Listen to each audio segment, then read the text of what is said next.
Hey everyone, for the Grand Alliance assignment, a lot of people are having trouble with this because of the language of the two documents. So let me go over this and just kind of give you a tip on how to find the answers. If this assignment becomes too difficult, then we'll just kind of move on to something else. You can move on to the NATO assignment, which is easier. But it shouldn't be a problem if when I show you how to do this. Okay, so there's two documents here: the Atlantic Charter and the Declaration of the United Nations. The both of these are they're a formal treaty alliance between the three great powers of World War II and the Great Alliance. So they were written to kind of prevent another world war. The World War II was going on, and they wanted to make sure that certain things happened after when World War II was completed. So this is kind of a plan for post World War II.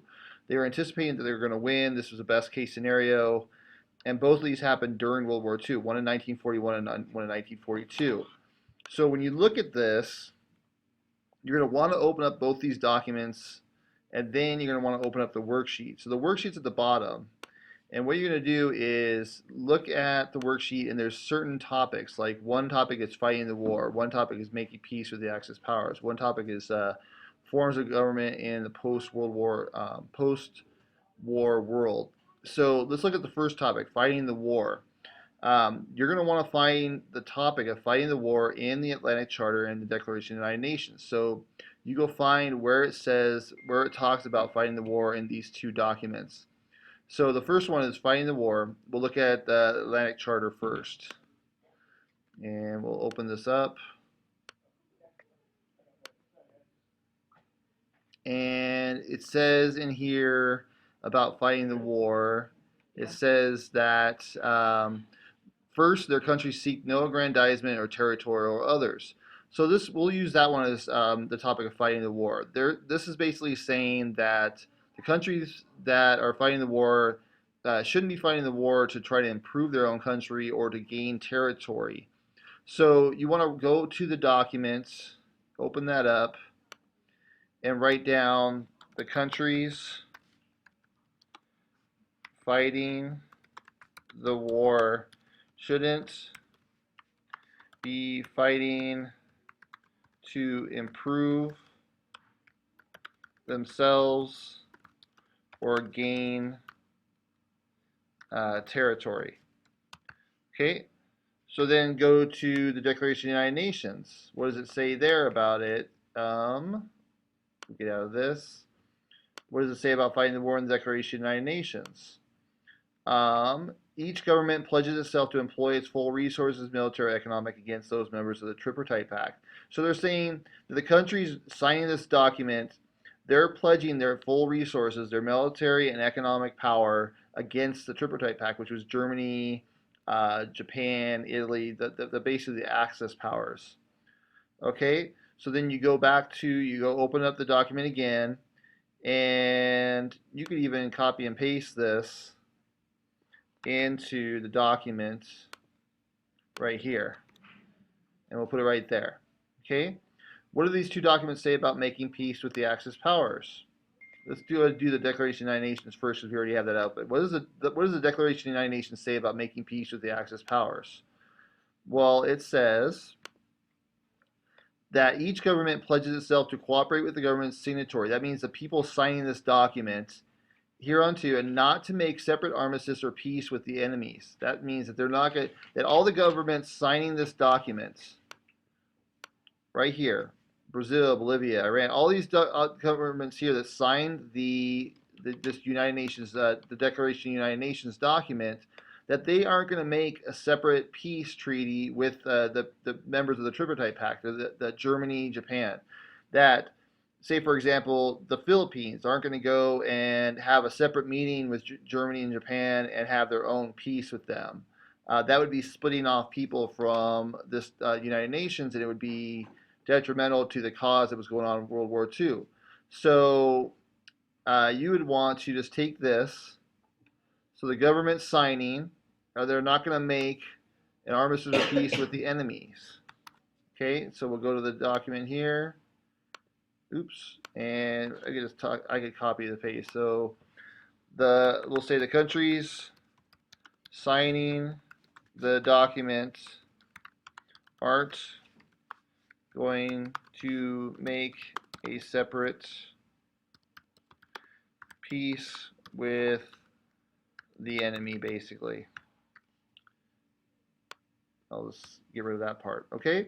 And then we'll go to the Atlantic Charter, and we'll see what that says about making peace with the Axis powers. And it says right here, in each and every field, security all improves labor standing, economic, and social security. After this final destruction, so after we beat Nazi tyranny, they hope to see the establishment of peace, which will afford all nations the means of dwelling in safety within their own boundaries, and which will afford assurance. Okay, such a peace should enable all men to traverse the high seas. Okay, so let's just feel the reasons and then use of force. Okay. So basically, for this one, you get to say that after they beat Germany, that they want the establishment of peace, the four nations, the means of dwelling, which means they can live in their own country in safety of their own boundaries, and will afford them assurance that all men and lands will live with their lives in freedom and fear and want. Okay, so you could put that in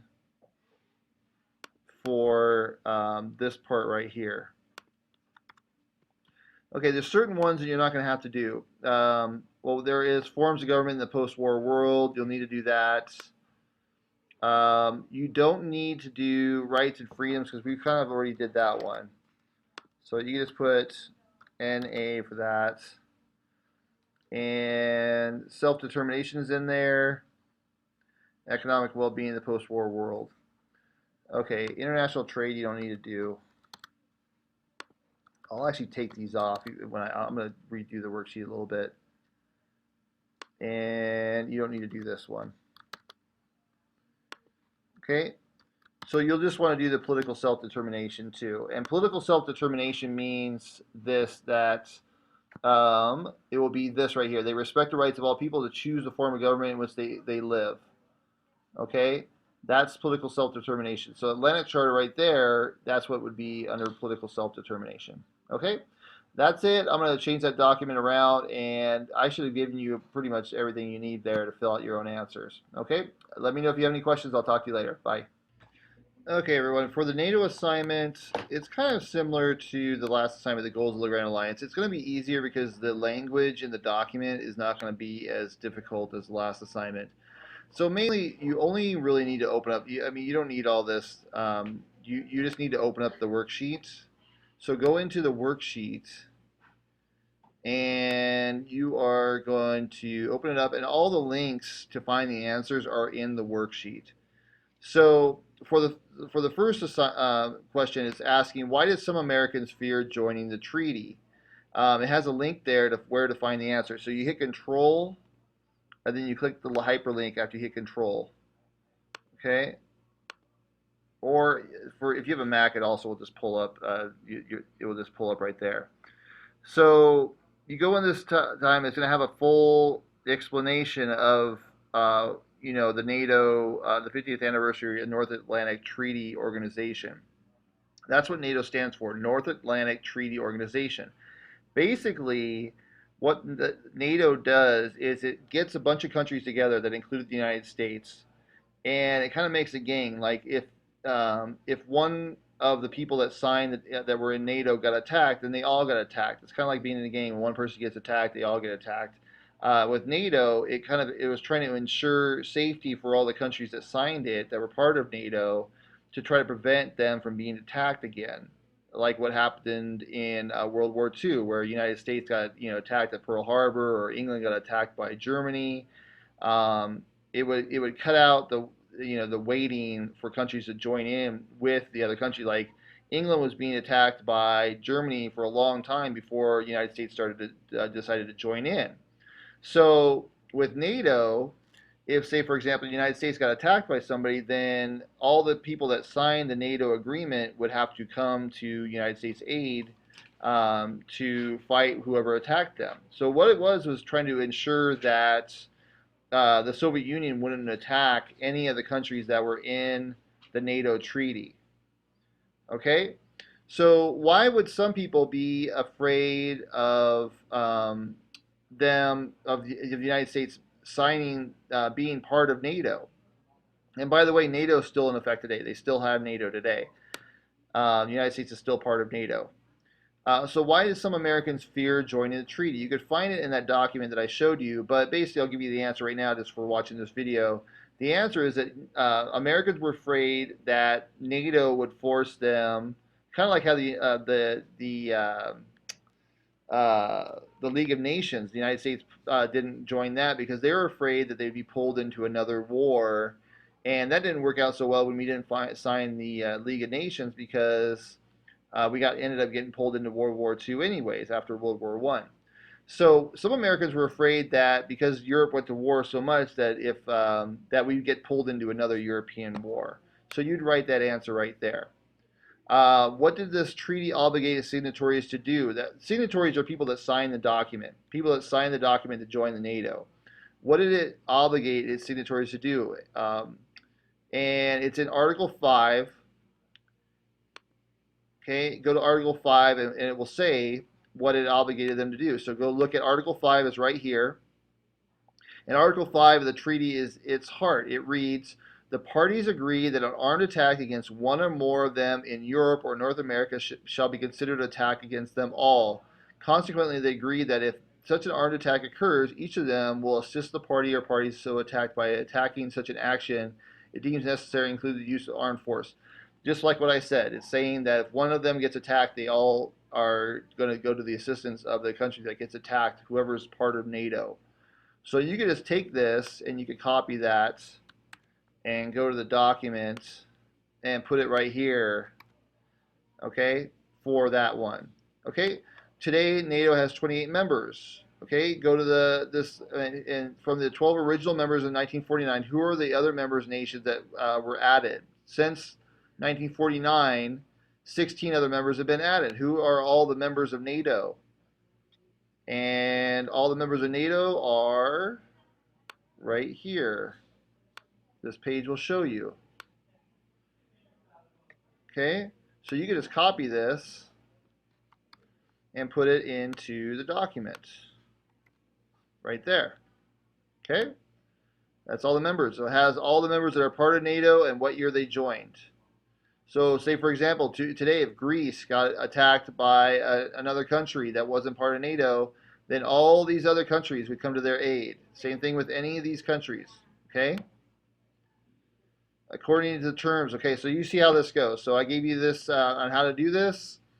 And for this one, this should be, what did Senator Taft want this? Why does Senator Taft want to support the alliance? This should say why. So just so you know that. All right, that's it. I'll talk to you all later. Bye.